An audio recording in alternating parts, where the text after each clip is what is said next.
Friends, chemical fertiliser से कहीं ज़्यादा पावरफुल ये जैविक फर्टिलाइज़र यदि आप अपने पौधों में अभी सर्दियों के मौसम में डाल देते हैं तो आपको हैरान कर देने वाले रिज़ल्ट मिलेंगे। पौधे की कई समस्याएं बहुत ही आसानी से इस फर्टिलाइज़र के यूज़ से ख़त्म हो जाएंगी। सभी पौधों के लिए उपयोगी फर्टिलाइज़र है, बिना किसी साइड इफ़ेक्ट के आप इसको इस्तेमाल कर सकते हैं।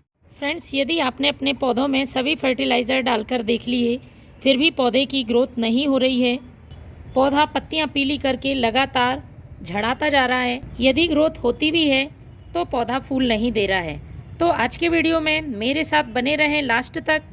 एक ऐसा फर्टिलाइज़र बताने वाली हूँ जो पूरी तरह से ऑर्गेनिक है, प्लांट पर किसी तरह का कोई साइड इफ़ेक्ट नहीं करता है। दूसरी खास बात, सर्दियों में पौधे के लिए किसी वरदान से कम नहीं है। इस मौसम में आपको अपने सभी पौधों पर कम से कम एक बार तो इस फर्टिलाइज़र का यूज़ करना ही चाहिए।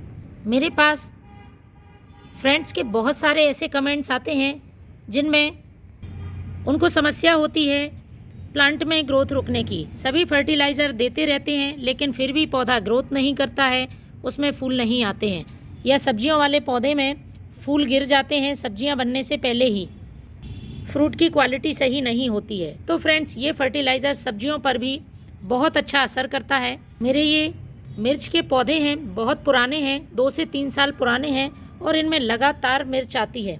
एक ये पौधा है, देखिए अभी भी इसमें बहुत अच्छी फ्लावरिंग हो रही है और मिर्च बन रही हैं।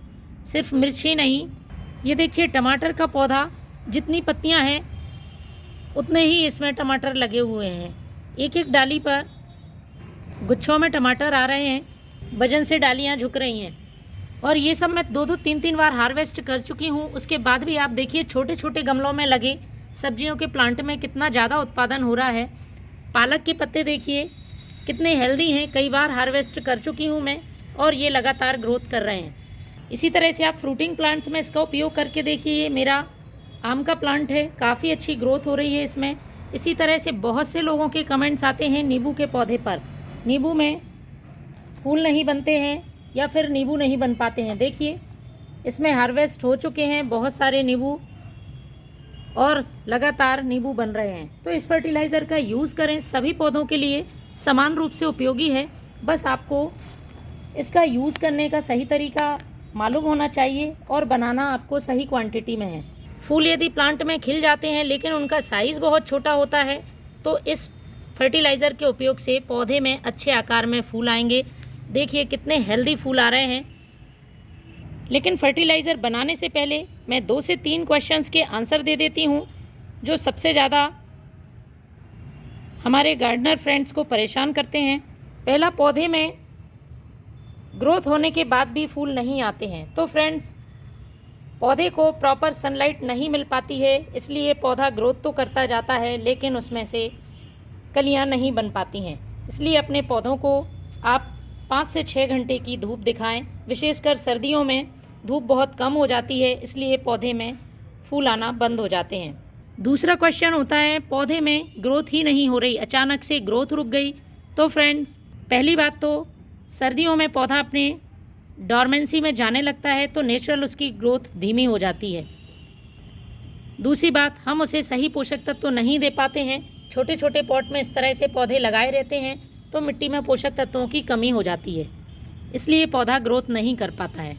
तीसरा क्वेश्चन, पौधे की पत्तियां पीली पड़ती हैं। सर्दियों में खासतौर पे पौधा पत्ती पीली करके गिराने लगता है, एक नेचुरल प्रोसेस होती है। लेकिन जब पौधे में लगातार पत्तियां पीली पड़ती हैं और गिर जाती हैं लेकिन नई पत्तियां नहीं आती हैं, तब हमें पौधे को सही ट्रीटमेंट देना होता है और सही फर्टिलाइज़र देना होता है।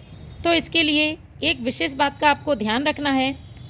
पौधे की पत्तियां पीली होने का एक कारण होता है ओवर वाटरिंग। यदि आप ज़रूरत से ज़्यादा सर्दियों में पौधे के लिए पानी दे रहे हैं तो आप ओवर वाटरिंग बंद कर दें। मेरे कई फ्रेंड्स के कमेंट्स आते हैं मनी प्लांट की पत्तियां पीली पड़ रही हैं या अपराजिता प्लांट की पत्तियां पीली पड़ रही हैं, तो ये ओवर वाटरिंग की वजह से होता है। तो सर्दियों के लिए आज मैं ये फर्टिलाइज़र बनाने वाली हूँ, आप इसका उपयोग अपने प्लांट में ज़रूर करें। फ्रेंड्स, इस फर्टिलाइज़र को बनाने के लिए 2 चीज़ों का हमें इस्तेमाल करना है। 1 लीटर पानी में मैं ये फर्टिलाइज़र तैयार कर रही हूँ। आप अपने पौधों की संख्या के हिसाब से इसको कम ज़्यादा बना सकते हैं।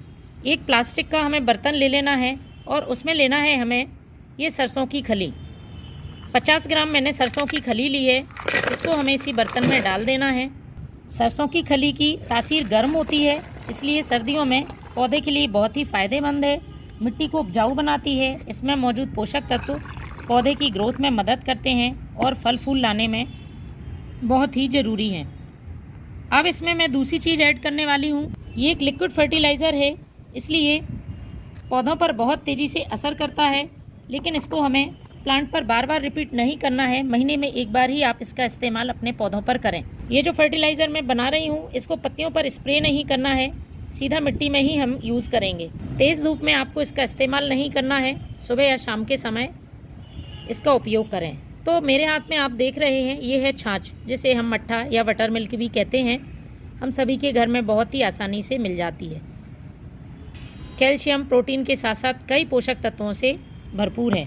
तो हमें लगभग 50 ml छाछ का इस्तेमाल इस फर्टिलाइज़र में करना है। इसमें ही मैंने इस छाछ को डाल दिया है। अच्छी तरह से इसे हिला दें और फ्रेंड्स 48 घंटे के लिए फर्मेंट होने रख देना है। तो 48 घंटे पहले मैंने ये फर्टिलाइज़र बनने के लिए रखा था। कुछ इस तरह से ये बनकर तैयार होगा। इसको अब हमें सीधा ही प्लांट पे यूज़ नहीं करना है, डाइल्यूट करना है। जितना भाग आप फर्टिलाइज़र का ले रहे हैं, उसका 10 गुना सादा पानी लेना है। तो इससे पहले मिला लेते हैं और उसके बाद डाइल्यूट करते हैं।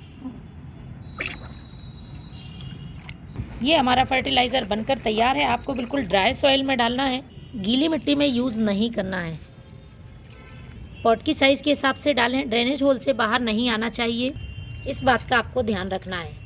तो फ्रेंड्स, इन सर्दियों में आप भी इस फर्टिलाइज़र का यूज़ ज़रूर करें। Thank you.